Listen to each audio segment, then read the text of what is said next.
El humanismo y la ilustración en América Latina es un tema realmente apasionante, ¿no? Porque prácticamente es cuando se alcanza la mayoría de edad, como diría Kant, ¿no? También en el caso de América Latina, ¿no? Claro, hay un antecedente importante y es que la escolástica latinoamericana, repito, no es una escolástica mimética de la escolástica peninsular, ¿no? Es una escolástica que tiene una preocupación antropológica que no tenía, mientras que ella era más teocéntrica.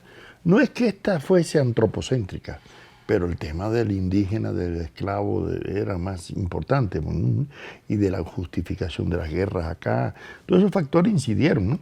En que el pensamiento ilustrado, que comienza a darse en Europa, ¿no? En el siglo XVIII, pero que acá también tiene precursores, ¿no? Tempranos, y que va dando lugar también con cierto auge de algunas transformaciones que exigía el desarrollo de la sociedad capitalista en Europa y que algunos reyes, en el caso de Carlos III, por ejemplo, se da cuenta que si no hace algunas modificaciones del despotismo ilustrado, como ¿verdad?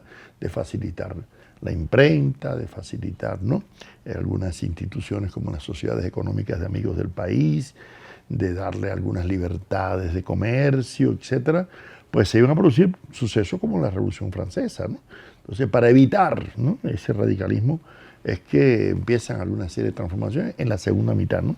del siglo XVIII. Sin embargo, sería iluso creer que con anterioridad no hubo expresiones primero de rebeldía. Bueno, sabemos que muchos pueblos originarios no aceptaron nunca la dominación colonial española. Hubo pueblos completamente al margen de la posibilidad de que llegaran ¿no? el dominio español. Los tarahumaras en la Sierra Madre Oriental de México nunca se dejaron conquistar, los pijaos acá, los mapuches, los guaraníes. Hay muchos pueblos que se resistieron, que se enfrentaron ¿no? a la dominación, igual que hubo palenques de esclavos negros que se insubordinaron y se mantuvieron en republiquetas, aparte de los cimarrones que huían ¿no? de la esclavitud, hubo organizaciones de esclavos prácticamente, pero también de criollos ya, no solamente de origen africano o de origen indígena, no mestizos, e incluso ya hijos de peninsulares que desde los siglos XVII empiezan a protestar contra el monopolio de la empresa aquella Guipúzcoa que no permitía el libre comercio ¿no? y que controlaba todo. Y por eso hubo insurrecciones de los tabacaleros, los vegueros en Cuba, de los comuneros allá en el Paraguay, de insurrecciones aquí como la de Antonio Galán, ¿no? en el Socorro en Colombia. Sí, hubo muchas protestas y no simplemente huelgas, no, insurrecciones armadas, protestas armadas, ¿no? Además de un fenómeno interesante, los jesuitas. Porque los jesuitas, aunque llegaron tarde, o sea, tarde relativamente, no entraron junto con los dominicos ni con los franciscanos, pero desde que llegaron primero se caracterizaron por ser una comunidad muy culta, indudablemente, pero como ustedes saben, esta comunidad que tiene casi una estructura militar, ¿no? Por eso tienen un general prácticamente, se caracterizan porque no aceptan la autoridad del rey, sino se subordinan directamente al Papa. Y eso creó un problema desde el primer momento, ¿no? En que ellos se fueron asentando en algunas misiones. Tal vez la película de Robert De Niro, La Misión, ilustra muy bien eso, ¿no? ¿Y qué hicieron esos jesuitas? Bueno, un poco el proceso de evangelización, ellos lo modernizaron. ¿En qué sentido? Bueno, ellos crearon, por ejemplo, pequeñas empresas de manufactura para los indígenas, o hospitales, lugares de educación, de recreo. O sea, las misiones se convirtieron en especie de microestados, de microciudades, ¿no? Modernas. Pero en el caso allá del Paraguay, del sur de Brasil, etcétera, empezaron a comercializar directamente por el Paraná con Europa, ¿no? Prácticamente eran independientes y no aceptaban. Entonces, por esa razón, en 1767 el rey los expulsa, ¿no? De América, ¿no? Y los recoge a todos. Ahora es interesante, todos esos jesuitas pasaron por La Habana. Obligatoriamente tenían que ir a buscar flota, ¿no? Y dejarían una huella como Pruna estudia muy bien los jesuitas en Cuba, porque hubo jesuitas que estuvieron hasta 10 años en La Habana, esperando flota. ¿No? No olviden que La Habana era el punto de concentración tanto de los barcos que venían de España y ¿no? como de los que salían de Veracruz, ¿no? De Cartagena, de Portobelo, de toda esta región. Y eso tiene mucho que ver con la idiosincrasia de los cubanos y la fortaleza de la ciudad de La Habana. Fíjense que La Habana es la que tiene las fortalezas más grandes de América, ¿no es así? ¿Por qué? Porque ese era el bastión importante para enfrentarse a los piratas, a los corsarios primero, y segundo, porque era el punto de concentración de las riquezas que se sacaban, ¿no? Del oro y la plata, se almacenaba allí para que se reuniera la flota para enfrentarse, ¿no? A los corsarios y a los piratas. Entonces, eso tiene mucho que ver con la idiosincrasia hasta del cubano, ¿no? En el sentido, claro, los pueblos que son costeños somos más cosmopolitas, más abiertos, más, ¿no? Tolerantes, más comunicativos, ¿no? Que los pueblos intramontanos, que son más cerrados, más, ¿no? Pero indudablemente eso influye, ese proceso de transculturación que se da, sobre todo en La Habana, ¿no? Es importante, ¿no? Y muchos, por ejemplo, de los jesuitas, como Francisco Javier Alegre, me enseñaron en el colegio, ¿no? De San Carlos de La Habana durante unos 10 años. ¿Y qué pasa? Que en el pensamiento ilustrado latinoamericano, aquellas ideas que primero eran fugaces de Renato Descartes, de Bacon, ¿no? Incluso de Epicuro, empiezan a tener mayor reconocimiento, y no tanto, fíjense bien, a veces en las universidades, sino en seminarios religiosos independientes, ¿no? Como el caso del Seminario de San Carlos, ¿no? En La Habana, ¿no? Ahora, la Ilustración en América Latina fue un fermentario de ideas humanistas y emancipadoras, ¿no? Que prepararon el advenimiento del pensamiento político de la independencia, ¿no? Ahora, en esa filosofía se dio lo que Isabel Monal, esta profesora de la Universidad de La Habana, ha llamado un reformismo electivo, ¿no?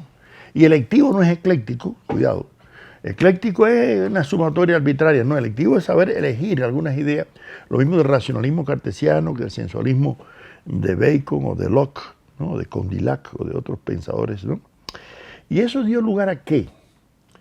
A que se produjeran unas metamorfosis, ¿no? En el pensamiento ilustrado latinoamericano, primero por varias razones.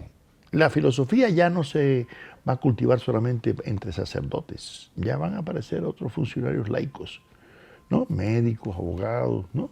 Militares, ¿no? Que se reúnen en sociedades como las económicas de amigos del país y otras, ¿no? Que le empiezan a cultivar el pensamiento racionalista, el pensamiento humanista, el pensamiento enciclopédico. Y hay otra cosa. España trató siempre de censurar en la Santa Inquisición, ¿no? De bloquear y de frenar. Cuidado. Pero es que había una institución que se llamaba el contrabando, que le permitía a muchos puertos de América comerciar directamente con Inglaterra, con Alemania, con Holanda, con Francia, ¿no? ¿Eh? ¿Y eso a qué dio lugar? A que igual que entraba el contrabando de mercancías, ¿no? Entraba el contrabando de libros. Y hubo, por ejemplo, hay un informe que por el puerto del Callao, en un barco solamente entraron no sé cuántos miles de libros. Y muchos de esos libros eran de quiénes. De Erasmo, de Voltaire, de Rousseau, de muchos autores perseguidos, ¿no? Por la Inquisición, ¿no? Entonces, eso dio lugar a que se desarrollara una intelectualidad, ¿no? Laica, pero culta, como el caso de Francisco de Miranda, el precursor de la independencia y de la integración, ¿no? Latinoamericana desde Venezuela. Y así surgieron centros, por ejemplo, en Cuba, Santa María de Puerto Príncipe, hoy Camagüey, tenía un comercio de contrabando por Nuevita que le permitía no solamente sacar los cueros y las carnes saladas, ¿no? Por ahí, sino que entraban libros. Y por eso había una intelectualidad tan culta que podía llegar a La Habana e impresionar como Enrique José Barona. Después, ¿no es así? Bueno, pues lo mismo va a pasar con muchas ciudades de acá, ¿no? Que tenían acceso en Cartagena, en Portobelo, ¿no es así? En el Callao, en Lima, directamente, o Panamá, a libros prohibidos por la Santa Inquisición. Y aunque aquí la Santa Inquisición también funcionó, pero no fue tan fuerte como en España, no hubo tantas persecuciones. Hubo quemas de herejes también, hubo persecución y quemas de libros, pero no tanto, ¿no? Y por eso Javier Ocampo López ha dicho que el siglo XVIII representa un cambio de actitud, ¿no?, respecto a la educación y a la cultura en general, y gracias a esa influencia del espíritu ilustrado también dio lugar, ¿no?, a modificaciones en cuanto al imperio español, ¿no? Entonces, España va a sufrir, en cierta medida, una repercusión de sus colonias, porque además hay un intercambio, lógicamente, ¿no? Hay muchos jóvenes americanos que van a estudiar en España, y al revés, ¿no?, que vienen acá a Ciudad de México, a la universidad. Además, la primera universidad laica de América se crea en México, porque laica ya no es religiosa, ya no es confesional, ¿no es así? Entonces, eso va dando a una intelectualidad criolla, con ideas propias, ¿no es así? Y eso permite que, como dice el filósofo mexicano Leopoldo Sea, los ilustrados hispanoamericanos trataron inmediatamente de separar lo religioso de lo filosófico. En el campo de la religión era válido el principio de la autoridad, ya que se apoyaba en la fe, no así en el campo filosófico. Para este no había otro método de conocimiento que el de la experiencia. La religión correspondía al mundo de lo divino, la filosofía al mundo de lo humano. Era menester no confundir ambos campos. Es decir, que a partir del siglo XVIII en América comienza a darse algo que ya Averroes en el Califato de Córdoba desde muy temprano había establecido, que hay una verdad de fe y una verdad de razón. O sea, una verdad para la filosofía y una verdad para la teología. O sea, que no aceptaba el principio escolástico de Santo Tomás o de San Buenaventura de que la religión domina, ¿no?, a la filosofía, o que la filosofía es una sierva de la teología. No. Ahora ya se empieza a admitir que una cosa es la fe y otra cosa es la razón, ¿no? Y por eso Carlos Paladines en Ecuador dice que los ilustrados ecuatorianos defendieron el cristianismo, especialmente como medio de civilizar, ¿no?, a las masas populares, y en cuanto fuente de moralidad, de buenas costumbres y de caridad. Más que combatir a la iglesia, lo que pretendían era que ésta se tornase ilustrada a través de una reforma religiosa y moral que, en concordancia con las ciencias modernas y la nueva filosofía, ¿no?, se caracterizara por difundir los beneficios de la razón y la práctica de las virtudes, ¿no? Es decir, no es que se fueran ateos, no se estimulaba el ateísmo, pero sí se comenzaba a estimular el anticlericalismo, o sea, la lucha contra la iglesia, no contra la religión cristiana, porque la mayoría de estos ilustrados eran religiosos, eran cristianos, pero no comulgaban, digamos, con el poder de la iglesia, porque la iglesia estaba unida directamente a la monarquía española. Y eso pasó en todo, y por eso en Cuba y Puerto Rico, en que la iglesia apoyó a la colonia española hasta fines del siglo XIX, cuando se independizan de España, la iglesia juega un papel tan conservador, ¿no es así?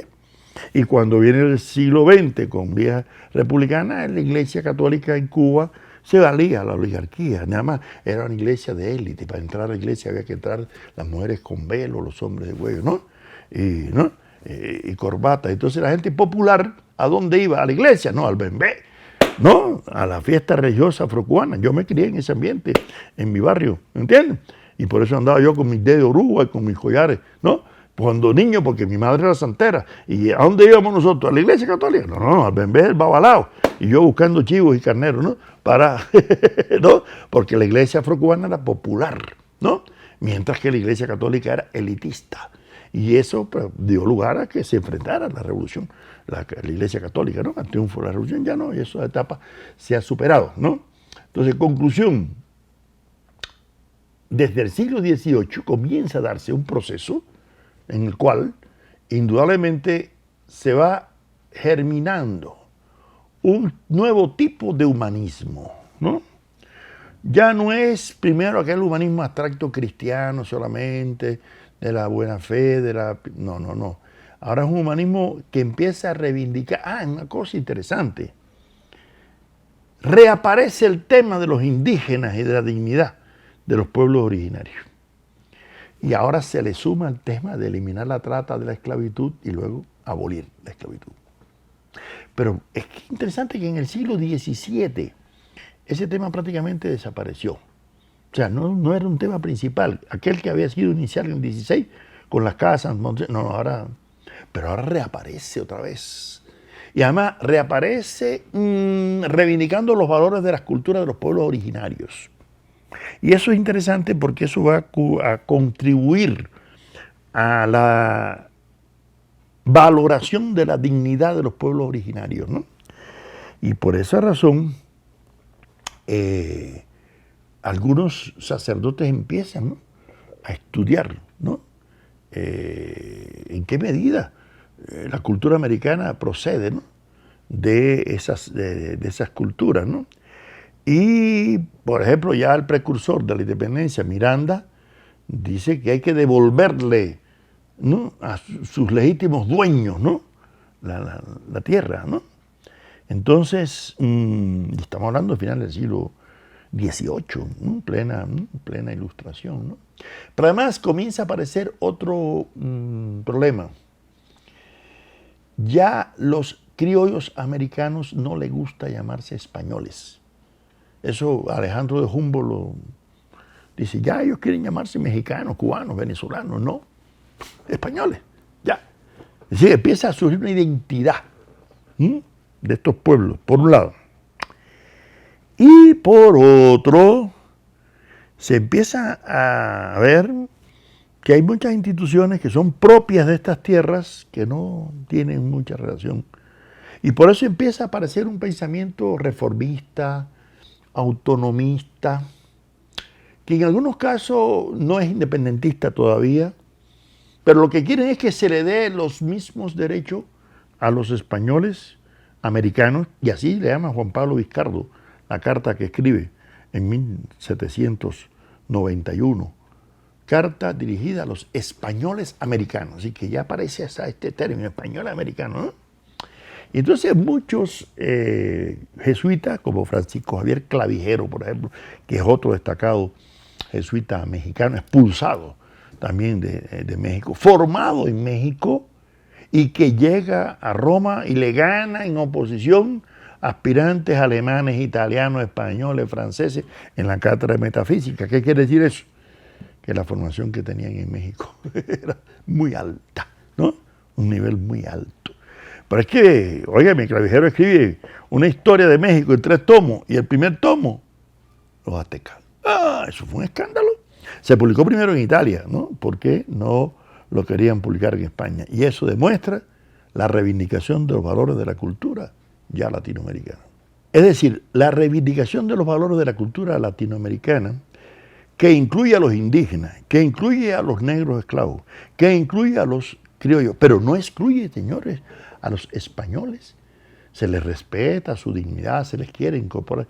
Y por eso nos vamos a encontrar toda una serie de pensadores que no reniegan del origen español de la cultura, ¿no?, latinoamericana. Pero hay una serie de sacerdotes, como Juan Crisóstomo Lafinur, por ejemplo, en Argentina, o Diego Alcorta, o en el caso de Cuba, nuestro José Agustín Caballero, que se van a caracterizar por algo interesante. Empiezan a criticar la escolástica. La escolástica, aquella que había impuesto el principio autoritatis, o sea, la autoridad, ¿no?, en este caso de la fe sobre la razón, comienza a ser cuestionada, ¿no? Y ya empieza a predominar, ¿no?, la idea de que la racionalidad debe tener una fuerza mayor en cierta medida, o distinta por lo menos, ¿no?, a la fe. Se va a reivindicar estas culturas originarias desde principios racionales. Por ejemplo, Clavijero, en su reivindicación de los aztecas, dice, refiriéndose a los indígenas americanos, sus almas son radicalmente y en todo semejantes a las de los otros hijos de Adán, o sea, igualitos que Adán, y dotados de las mismas facultades. Nunca los europeos emplearon más desacertadamente su razón que cuando dudaron de la racionalidad de los americanos. Está refiriéndose a los indígenas. El estado de cultura en que los españoles hallaron a los mexicanos excede en gran manera al de los mismos españoles cuando fueron conocidos por los griegos, los romanos, los galos, los germanos y los bretones. Y eso es verdad. O sea, los que habían, los celtas que estaban en España, tenían un nivel de la barbarie, que no es el salvajismo casi, ¿no? Que no es el caso de los aztecas ni de los incas. Entonces, ¿qué quiere esto decir? Que el humanismo latinoamericano va a ir tomando cada vez más fuerza, ¿no? Y va a incorporarse en el pensamiento moderno y va a ir incorporando a más elementos de racionalismo. Por ejemplo, José Agustín Caballero en Cuba dice que hay que aprender de Renato Descartes, del racionalismo, pero también de las ideas de Bacon, de Condillac, del sensualismo, ¿no? O sea, que están a la misma altura casi que en esa época Kant, que está tratando de unir, ¿no?, razón y sensación. Y lo más interesante es que, por ejemplo, llega a admitir que hay que estudiar y conocer a Epicuro, un filósofo que ha sido anatemizado por la Iglesia Católica. Es decir, que tiene una actitud más abierta, moderna, ¿no?, de incorporación de otros elementos, ¿no? Y además empiezan a darse cuenta a llamarse incluso filosofía moderna. Por ejemplo, Benito Díaz de Gamarra, él dice, la filosofía es el conocimiento de lo verdadero, de lo bueno, de lo bello, adquirido por la sola luz de la naturaleza y el raciocinio de ahí derivado. Así que ahí la fe queda para la intimidad de la persona, no para la vida académica, ni mucho menos, ¿no?, para la vida institucional. ¿Y qué pasa? Que empieza también a darse un fenómeno normal, y es que médicos, ingenieros, abogados, militares empiezan a cultivar, ¿no?, la filosofía. Por ejemplo, un médico como Francisco de Santa Cruz y Espejo en Ecuador, que no solamente publica un periódico, El Nuevo Luciano de Quito, sino que también hace, investigaciones sobre la viruela, vacunas, pero que desarrolla una serie de ideas muy modernas, y por algo fue perseguido y fue, ¿no?, encarcelado, porque todo el pensamiento ilustrado es mucho más contestatario, es mucho más contrahegemónico, es mucho más humanista práctico, porque además ahora se une a la vindicación de la dignidad de los indígenas, el de los negros esclavos, que ahora también se plantea su emancipación. Claro, en Europa empieza a darse el fenómeno de que Inglaterra, con su revolución industrial, prefiere al obrero para esclavizarlo de una forma distinta que al esclavo, que tiene que asumir sus costos hasta de vida o muerte, ¿no es así? De conclusión, ¿esto a qué nos lleva a pensar? Que la Ilustración fue preparando, ¿no?, un proceso de fermentación de ideas desalienadoras, porque además esta es la época también de las grandes ferias técnicas. Aparece el magnetismo, la electricidad, los relojes, los mecanismos, ¿no? Entonces la gente empieza a despertar. Es la época también en que aparecen los diarios, los periódicos, ¿no? La imprenta llega y empieza a divulgarse, ¿no?, la Gaceta de La Habana, la Gaceta de Bogotá. Aparecen las bibliotecas públicas. Aquí en Bogotá, Manuel del Socorro, un cubano, crea la primera biblioteca pública. Es decir, para que, ¿no?, empieza a darse más fuerza a la alfabetización, para que la gente estudie más, para que la gente, ¿no? Y ese proceso que va haciendo, va preparando un potencial de nuevos sectores sociales, ¿no?, y para la emancipación de los pueblos de América. Hay que decir que la Ilustración nuestra no es tampoco un fenómeno homogéneo. O sea, no es que se centre solamente en el siglo XVIII. Por ejemplo, para los cubanos nuestra Ilustración incluye a Félix Varela, a José de la Luz y Caballero, ¿no? Sacerdote el primero, que fue el primero que propuso ideas independentistas, ¿no?, ideas muy avanzadas en la filosofía, y Luz y Caballero, que llegó a ser, hasta muy buen conocedor de Hegel, y por eso no le enseñaba, decía, a la juventud cubana, por lo nefasto de sus consecuencias, forma parte también del pensamiento ilustrado y pertenece al siglo XIX. O sea que nosotros no podemos admitir que las periodizaciones de las corrientes filosóficas, ideológicas y políticas europeas se pueden trasladar mecánicamente a América, porque, o que después se llamaría Latinoamérica, porque es otra cosa importante. En ese momento todos éramos americanos, pero los gringos se quedaron con la ciudadanía de Americans. Y Francisco de Miranda, que peleó con Washington en Pensacola, le dijo, pero ¿cómo se van a quedar ustedes si aquí todos somos americanos? Entonces dijo, bueno, está bien. Nosotros desde el sur del Mississippi hasta la Patagonia, en honor al ilustre marino genovés Cristóbal Colón, nos hemos de llamar colombianos. A todos los que eran desde, ¿no? En esa época todavía México tenía California, Texas, Colorado, ¿no? Así, estas regiones, ¿no? Entonces, ¿qué quiere decir? Que hasta perdimos nuestro gentilicio común. Bueno, yo creo que la ilustración latinoamericana se caracteriza por una reivindicación de la ciencia, del sensualismo, del racionalismo, del pensamiento racional. Se articula mejor al pensamiento europeo y norteamericano, que está tomando, ¿no?, mucha fuerza. Prepara el advenimiento del pensamiento independentista, porque si no hubiera habido, ¿no?, un Francisco de Miranda, no hubiera habido, ¿no?, un Simón Bolívar después. Claro que Simón Bolívar debía también a dos grandes ilustrados, que son Andrés Bello y Simón Rodríguez, dos pensadores extraordinarios que crearon ese pichón, ¿no?, de titanes que fue Simón Bolívar, ¿no? Pero acá un Francisco Antonio Sea, un Francisco José de Caldas, son ilustrados neogranadinos que por algo fueron fusilados, ¿no?, por Morillo, cuando se restablece el orden colonial, ¿no?, español en América.